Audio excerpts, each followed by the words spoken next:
Montrer les traditions ancestrales, c'est le pari du film Rêve de chaman, tourné en 2016 lors du Rassemblement mondial en Charente. Ce film touche. Au-delà d'être comme ça une sorte de voyeur, de spectateur, les gens deviennent acteurs des cérémonies, acteurs des témoignages, des paroles qui sont dites. Parce que ça va toucher leur âme. Et c'est, à mon avis, c'est la réussite majeure de ce film. Et la délégation de Colombie, Angela. Des pratiques qui traduisent une vision sociale, économique, mais aussi spirituelle. Des langues différentes, des couleurs différentes, qui chantent à l'unisson la langue du cœur. Parce que tous, on témoigne de l'origine, d'une sagesse originelle qui est universelle.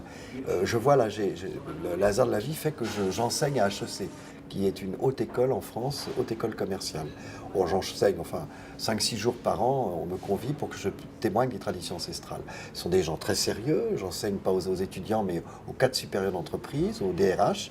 Ils sont tous touchés par les valeurs chamaniques, c'est universel et ça va chercher notre origine, de notre lignée humaine. Alors ça touche tout le monde, y compris mes voisins agriculteurs, y compris les cadres supérieurs, y compris les laïcs, qui eux aussi y trouvent une inspiration spirituelle, même s'ils n'aiment pas ce mot-là.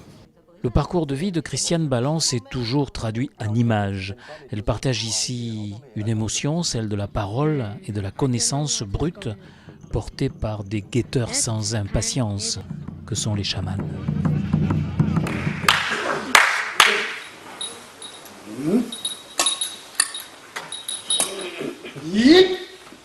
C'est leur parole, quoi. C'est qu'il y a une intelligence, il y a une connaissance, il y a un savoir, mais très fin, très subtil.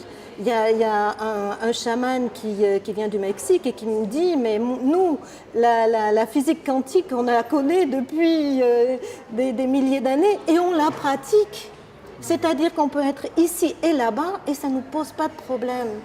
Et donc ce que sont en train de découvrir les physiciens à l'heure actuelle avec la physique quantique, eh bien ces chamans-là, pour prendre ce terme-là, ils le connaissent depuis très longtemps. Film, livre, table ronde n'ont qu'un but, permettre le classement des traditions ancestrales au patrimoine mondial de l'UNESCO.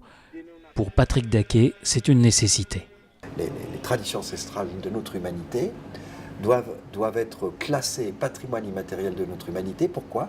Parce que ce patrimoine est une chance pour notre avenir.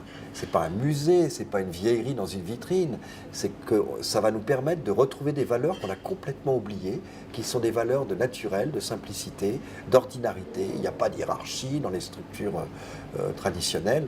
Oui, il y a des particularités, bien sûr, hein, chacun se complète, mais il n'y a pas ce système matérialiste que l'on a construit aujourd'hui, avec des strates de pouvoir à n'en plus finir, qui fait que les humains sont écrasés, humiliés, oubliés, utilisés, et on en fait des consommateurs, finalement on dirait comme dans une secte, ça devient des zombies.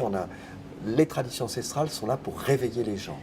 Du 27 au 30 avril 2017, à Génac, en Charente, 135 chamans de 30 pays différents accueilleront au moins 2000 personnes.